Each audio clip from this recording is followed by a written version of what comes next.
Tonight, we talk about the economic state of the state, but we begin with the investigative reporter. Roll it, Ed.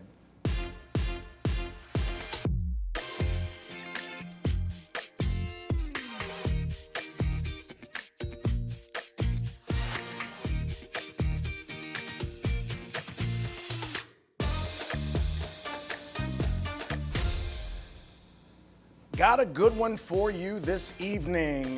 Back like he never left, Chris Nakamoto, investigative reporter for WBRZ TV. Happy New Year, man. Happy New Year. Thanks for having me. Well, tonight we start with one out of two stories, and they're both explosive. And I'd like you to set up this first story involving state police. So the first one involves state police and one of their high-ranking officials, and we learned through notes from the investigating trooper up in the Monroe area that this person was heavily involved in the cover-up. And so this is going on 3 years since Ronald Green was killed, died at the hands of state police. We know he got out of his vehicle after a crash and was alive, talking, apologizing, and state police perpetuated this story about how he had died in a car crash. Obviously, the body camera video showed a very different story. And then come to find out a year and a half later, some of the notes were released from a source at state police who came and brought them to us. And then we got the full notes earlier this year, and they were damning. Let's take a look at this work by Chris Nakamoto.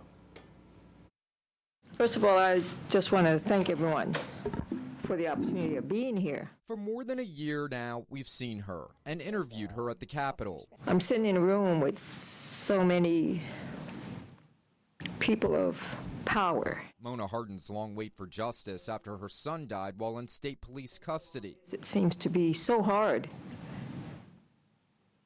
to get answers. But tonight, her written words appear to be the most powerful yet.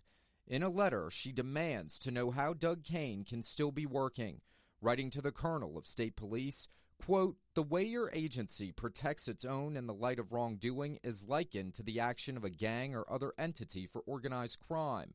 Colonel Davis, we're waiting on you to prove that you're more than an overpaid, well-dressed, black-faced puppet, positioned to continue the cover-up of a blatant murder caught on camera. Please prove us wrong, Colonel. You gave us your word." Knowing that this man could participate in the cover-up of her son's brutal murder and still be at work, that's something that you almost can't make up. And that's why the NAACP is sitting here today calling for Lieutenant Colonel Doug Cain's resignation. The WBRZ investigative unit obtained all of the investigative notes from Detective Albert Paxton through a public records request. Paxton tasked with investigating Green's death and now retiring. I'm so scared. Because I won't participate in a cover-up, I won't hide evidence, and I won't lie. In his notes, he wrote Cain blew him off and refused his suggestion that a trooper broke the law. Cain also defended John Clary, the highest-ranking trooper on scene the night Green died, and hid his body camera video of the incident. Paxton noted a conversation with prosecutors who suggested during that meeting Cain expressed he did not want Clary prosecuted and appeared to be angry the district attorney was considering it. I believe Paxton. I believe his report. He has no reason to lie. Now, the question is, and I think that's the same question you have, why do we see bad actors right now that Paxton and Scott Brown have listed still with the state police, and what does that mean? State Senator Katrina Jackson represents the district where Ronald Green died. She says she'd like to see Cain and others that played a role fully investigated and doesn't trust state police to do it. I don't have confidence right now in the state police investigating themselves, not even for employees, until we know who all was involved in these numerous cover-ups, because it was not just Ronald Green.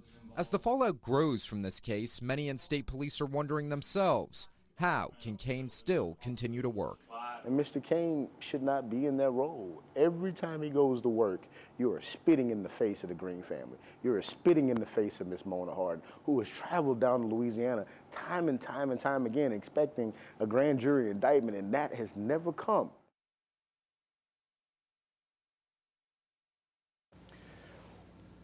Whoa. So, when did you become aware of this? So we had been hearing all along that he may have been involved in some sort of issue to just help out the agency. Let's face it, that's his job. but we could not get any information hard pointing his name to any of these situations until we got the full notes. So when we got the notes about a year ago, you know, they were damning in and of themselves, but they did not have Kane's name anywhere on them. And then when we got the full notes about a couple of weeks ago, his name was all over them, from the point where he blew Albert Paxton off, from the point where there were other situations that he was upset when he found out that John Clary was possibly the target of a prosecution. And so we've gone on almost 3 years since Ronald Green was killed in May of 2019, and the Green family is no closer to any sort of justice. You know, we had initially heard September. Well, hold your thought. We're going to come back and continue talking with Chris about this story, and we have another one for you as well. Stay right there. The Clay Young Show is on your television.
Continuing our conversation with investigative reporter Chris Nakamoto, talking about the Louisiana State Police and this story that now involves Lieutenant Colonel Doug Kane and Colonel Davis and the comments of Ronald Green's mother. Now, you know, this is an issue that Colonel Davis inherited. Obviously, this had gone on before he was appointed to this position.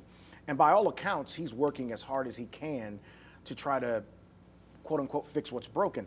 Have you had any conversation with him or his office about what the mother said? Yes. Well, not about what the mother said, but that was extraordinary language that Yeah. she used. But Yeah. we've talked to the colonel multiple times, and he has pledged to do the right thing. Yeah. Again, as you said, it's Yeah. important to note he inherited this. Yeah. This is not something that happened while he was at the helm. That's right. So he comes in and is trying to clean this up. But again, we're going on 3 years now. He's been in office for about a year, year and 2 months, give or take. And so we're going on this amount of time and still no justice for this family. You got to remember, Ronald Green died May of 2019. Yeah. We've been hearing since last year, around September-ish, that there may be some indictments coming down from the feds. Then we heard December. Then we heard third week of January. Of course, that's already passed. Yeah. And still nothing. So we're coming up on 3 years, and the Green family's still no closer to any justice. And we all know, you see that body camera video, that camera video is not going to lie. No. He was alive at the time he exited the vehicle, was apologizing, saying he was scared. At that point, in all the training that we're seeing in law enforcement agencies across the country, that's the time to de-escalate. And we didn't see that in that body camera video. So crazy. We're working on a conversation with Colonel Davis. Hopefully as soon as next week, we'll keep you posted on that. Now, A second story you have that's extraordinary in a number of ways. It's kind of like something out of a movie. Tell me about that. Yeah, it really is. So there's this juvenile who apparently had some issues up in the New Roads area. He was convicted for doing some petty thefts, sent away to a state facility. Well, in November of last year, he escaped from the Bridge City Center for Youth in Jefferson Parish. December, he escapes from the Acadiana Center for Youth in Bunkie, and then he was only apprehended for about 2 weeks, escaped again from the Acadiana Center from St. Martinville. So even with my South Louisiana math, I could tell that's 3 times. That's 3 times. 3 times. So he's either brilliant, cunning, or really, really clever. I don't know what it is, but they need to be interviewing him to figure out what they can do to see how they can tighten up their protocols, because he's obviously found a loophole at 3 different facilities. So we have a piece to take a look at. Roll it, Ed. 16-year-old Demarion Simmons once again outsmarted the very people who had one job: to keep him locked up. We're trying to prevent him from getting hurt as well as somebody in the public. Point Capiche Chief Deputy Brad Jofrion took the call this morning from the state that Simmons was gone again, a call that came as no surprise. You know, Chris, I told the staff here when we caught him 2 weeks ago, I would give him a month before he would be back out on the street again. Because, I mean, it's just the history of what he's been doing. And like I said, here we are 2 weeks, and we're dealing with it again. Investigators say Simmons is the mastermind behind a burglary ring in Point Capiche Parish, foiled over the holidays, stealing cars and wreaking havoc on Christmas. They stole the second vehicle within 29 minutes. Each time Demarion Simmons manages to escape from a secure state facility, someone at the state wasn't doing their job. The Point Capiche Parish Sheriff's Office says they become responsible for searching for that inmate because they believe he returns back to this area where he's from. In fact, the overtime figures from his last escape in looking for Simmons are still being tabulated. I am very, very frustrated with OJJ. I mean, something has to happen. I mean, we cannot continue on this path. I mean, you see the news every night with the juvenile crime around the areas. And this particular young man, I mean, we have had him incarcerated on numerous occasions, and they cannot keep him detained. Investigators say Simmons bolted from the Bridge City Center for Youth in November. When he was caught, he was moved to Acadiana. He escaped that facility on December 11th, and despite getting caught 2 weeks ago, he escaped around 7 Wednesday night, but wasn't discovered missing until Thursday morning. Any correction facility normally does a head count on a regular basis, and absolutely, if he's been missing for 13 hours, fell through the cracks somewhere. Chris Nakamoto, WBRZ News 2. Yeah, I would say if he has been missing 13 hours, he probably fell through some crack somewhere. Someone wasn't doing their jobs. What the heck, man? So I'm told that in those juvenile facilities, state facilities, they have a protocol where they need to be doing a head count every hour. So you think 13 hours, no one did a head count, somebody was loafing on the job. But really interesting to note that they came up with some protocols after he escaped from 2 facilities and realized they had some shortcomings at their facilities. So they tightened up some of the fencing. They said, hey, we're going to have more people patrolling some of the areas. But these are state facilities, so these aren't parish jails this kid is getting out of. These are secure state facilities. You're the best in the business. Why don't you come back next month? Bring us a couple of stories. We could do more of this. Always appreciate you having me. Thank you. Like I said, he's the best. Wags is in the building. Let's talk about Louisiana state politics next.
Stephen Waguespack is back. We all call him Wags. He runs the Louisiana Association of Business and Industry, basically our state's Chamber of Commerce. He's been a longtime contributor to what's good for Louisiana. Welcome back, man. Happy New Year. Hey, Happy New Year to you too. So let's start with where we are. I think the last time we spoke, we were just moving down the road with recognizing some of this infrastructure money. Yep. In fact, I don't even know that the bill had passed. I don't when think you it were here had, before. no. So this is now passed.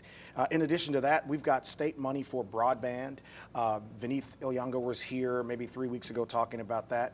So what grade do you give Louisiana as we begin this new year? I mean, the big takeaway is money's everywhere, right? Yep. I mean, no matter where you turn, money's everywhere. You've got the Hurricane Ida relief package coming out of D.C. You've got obviously the stimulus money that came back after COVID. A lot of those dollars came in, so state governments flush.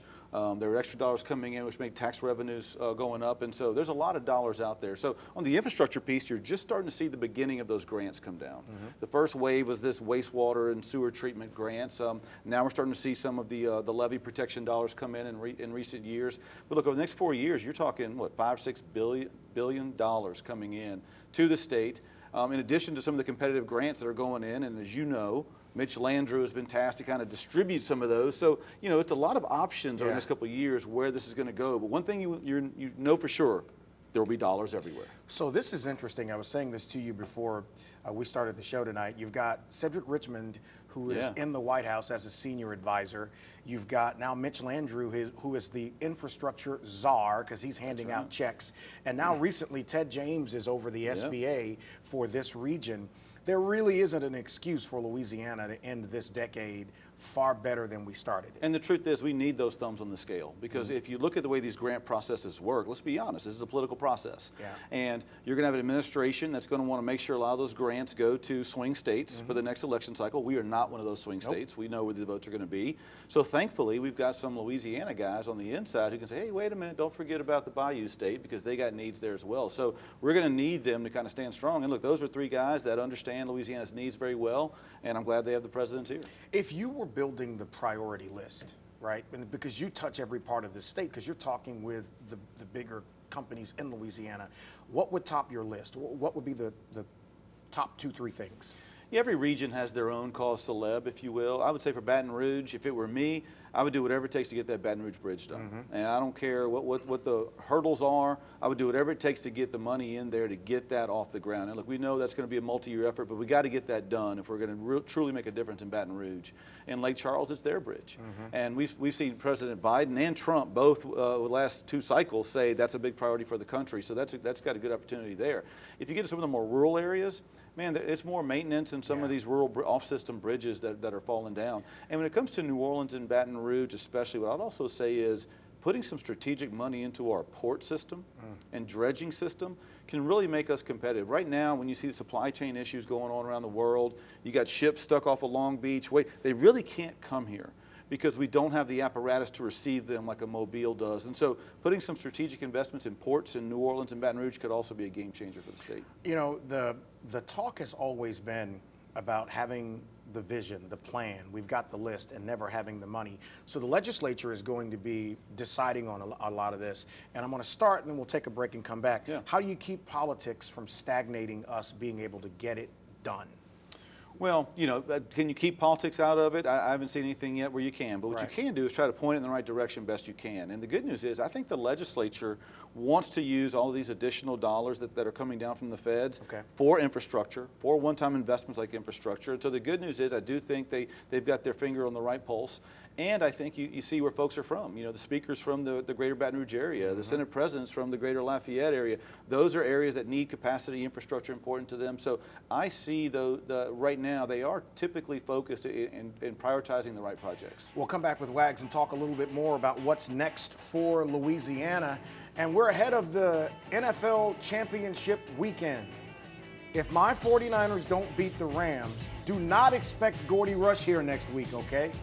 Back in just a moment.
Wags over here is triggering my anxiety by bringing up Jimmy Garoppolo here, man.